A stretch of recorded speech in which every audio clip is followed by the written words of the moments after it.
मी तुला हे ज्ञान सांगत असताना तू झोपायचं नाही. भगवंतांनी तसं सांगितल्यानंतर पार्वती मातेने सांगितलं मी अजिबात झोपणार नाही. भगवंतांनी सांगितलं हे बघ असं चालणार नाही, मी गुह्यातलं गुह्य ज्ञान सांगेल. एक वाक्य सांगून झालं का तू हुंकारी द्यायची. तू काय म्हणायचं? हो. तू काय म्हणायचं? हो. पार्वती मातेने होकार द्यायला सुरू केला. भगवान शंकरांनी ज्ञान सांगायला सुरुवात झाली. अर्ध ज्ञान सांगून झालं. पार्वती माता झोपल्या. झोपतातच महाराज माणसं. हा, झोपल्या पार्वती माता. पार्वती माता झोपल्या ही गोष्ट भगवान विष्णूला कळाली. भगवान विष्णूने विचार केला आता परत भगवान शंकर कुणाला गुह्यातलं गुह्य ज्ञान सांगणार नाहीत. आणि भगवान विष्णूनं एका माशीचं रूप धारण केलं आणि जिथे हे ज्ञान सांगत होते तिथं माशीच्या रूपामध्ये भगवान हुंकारी देत राहिले. भगवान विष्णू माशीचं रूप म्हणजे मच्छिंद्रनाथ. लक्षात ठेवा, आदिनाथ गुरु सकळ शिदाचा मच्छिंद्र तयाचा मुख्य शिष्य मच्छिंद्रनाथ. हे मच्छिंद्रनाथांनी माशीच्या रूपामध्ये सगळं ज्ञान ऐकलं, होकार देत राहिले. सगळं ज्ञान सांगून झालं. भगवान शंकरांनी डोळे उघडले. भगवान शंकरांनी डाव्या हाताला पाहिलं. ज्याला ज्ञान सांगतोय तो श्रोता तर झोपलाय. हुंकारी कोण देतय? भगवान शंकरांनी कटाक्ष निहाळलं. भगवान शंकराच्या लक्षात आलं जवळच एक सरोवर आहे, त्यातून एक मासा हुंकारी देतोय. भगवान शंकराला राग आला.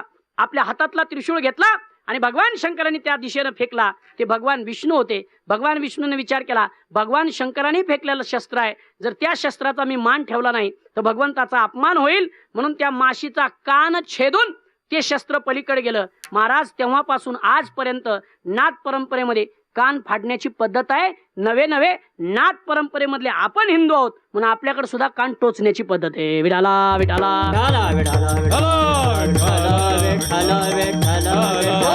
परंपरा आहे. नाथ परंपरेमध्ये कान फाडण्याची पद्धत आहे. मग भगवान विष्णूने ऐकलं म्हणजे कुणी ऐकलं? बोला की. मच्छिंद्रनाथाने ऐकलं. मच्छिंद्राने बोध गोरक्षाशी केला. गोरक्षनाथ अवतार पुन्हा भगवान शंकराचे.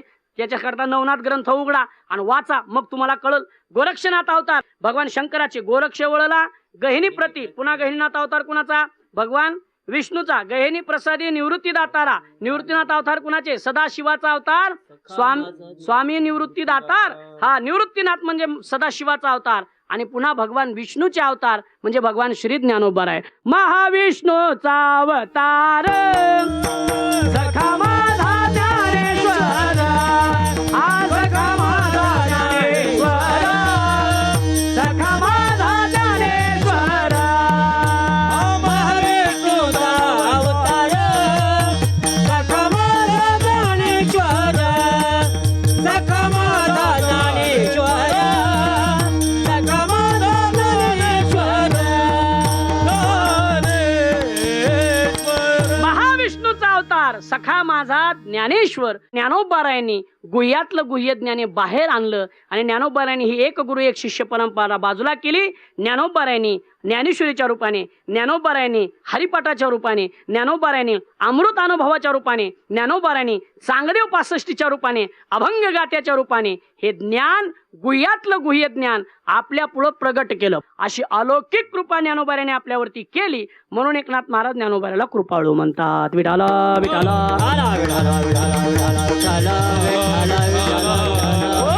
पुढे शब्द एकनाथ महाराजांनी ज्ञानोबारायांच्या चरणाजवळ अर्पण केलाय. कृपाळू, उदार.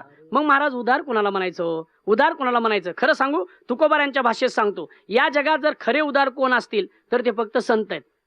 संत उदार उदार भरले अनंत भांडार. या जगतात फक्त संत उदार आहेत. तसे ज्ञानोबाराय उदार आहेत. काय ज्ञानोबारायांनी दिलं?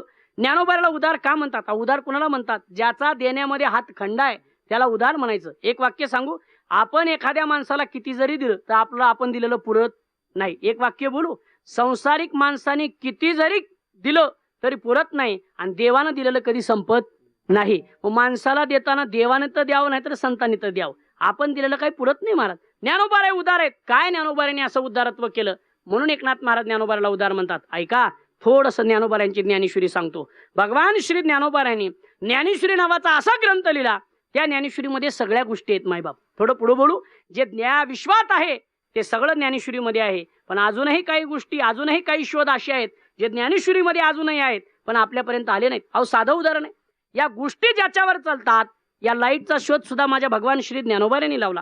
आपण विदेशातल्या कुठल्या तर माणसाचं नाव घेतो आणि त्याच्या पुढे लावतो की त्यांनी लाईटचा शोध लावला. पण निश्चितपणे मला असं म्हणायचंय, तुम्ही ज्ञानोबारायांची ज्ञानेश्वरी वाचा. ज्ञानोबारायांच्या ज्ञानेश्वरीमध्ये कळेल लाईटचा शोध कुणी लावला. ज्ञानोबाराय म्हणतात लाईटचा शोध मी लावला. ज्ञानोबा त्याच्याकरता ओवी देतात. भजन करा विठाला विठाला. विठाला विठाला विठाला विठाला विठाला विठाला. ज्ञानोबा म्हणतात मग उदकाचे न्यावेशे प्रगटले तेज लकलकीत दिसे आणि ते विजू माझे असे सलील काही. ज्ञानोबा म्हणतात प्रकट स्पीड मध्ये पाणी सोडा, त्या प्रकट स्पीड मध्ये सोडलेल्या पाण्यापासून लाईटची निर्मिती होईल. हे ओवीत कोण सांगतंय? ज्ञानोबा सांगतात. म्हणून ज्ञानोबाऱ्यांनी लाईटचा शोध लावला. असे बरेच शोध भगवान श्री ज्ञानोबाऱ्यांनी लावलेत. म्हणून ज्ञानोबाऱ्याला एकनाथ महाराज उदार म्हणतात. ज्ञानोबाऱ्याला पहिलं कृपाळू म्हणतात का? एक गुरु एक शिष्य परंपरा असणारी ज्ञानोबाऱ्यांनी परंपरा बाजूला केली आणि ज्ञानोबाराय अखंड आपल्या हातामध्ये हे ज्ञानाची परंपरा दिली. म्हणून ज्ञानोबाराय कृपाळू. या ज्ञानोबाराने ज्ञानेश्वरीमध्ये अनेक प्रकारचे शोध लावले. याच्या पुढे बोलायचंय मला. ऐका, भगवान श्री ज्ञानोबारायांची ज्ञानेश्वरी म्हणजे एखाद्या माणसाचं जीवन आहे मायबाप. ऐका बरं, खरं सांगू का? जो आळंदीत राहतो ना त्यांनी तो रोज ज्ञानेश्वरी वाचावी. मी आळंदीत राहतो त्याला म्हणतोय कारण आम्ही आळंदीत राहतो म्हणून. एक वाक्य बोलू. म्हणून आपण भाग्यवान आहोत. आपला ज्ञानोबाराय तुकोबारायांच्या नंतर जन्म झाला. आपण दुसरे भाग्यवान असे आहोत. ज्ञानोबाराय तुकोबारायांच्या नंतर जन्म झाला हे तर आपलं पहिलं भाग्य आहे. पण आपण साक्षरतेत जन्माला आलो हे आपलं दुसरं भाग्य आहे. निरक्षर नाही आपण साक्षर आहोत महाराज. अ ब कड आपलं वाचता येतं.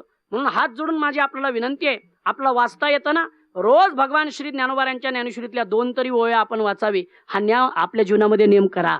2 तरी ओव्या वाचा. ती ज्ञानोबारायांची वाचलेली ज्ञानेश्वरी सुद्धा आपल्याला आपल्यावरती कृपा करते. बघा भगवान श्री ज्ञानोबाराय म्हणतात तरी अवधान एक वेळ दिजे मग सर्व सुखाशी पात्र होईजे. हे प्रतिज्ञा उत्तर माझे उघड आहे का? किंवा जनाबाई महाराज म्हणतात ना भाव धरोनिया वाचे ज्ञानेश्वरी, भाव धरोनिया वाचे ज्ञानेश्वरी. वाचे ज्ञानेश्वरी, भाव धरोनिया वाचे ज्ञानेश्वरी. कृपा करी हारी दयावरी, कृपा करी हारी दयावरी. बोला बोला. कृपा करी हारे दयावरे, कृपा करी हारे दयावरे. स्वमुखे आपण सांगितो श्री विष्णू, स्वमुखे आपण सांगितो श्री विष्णू.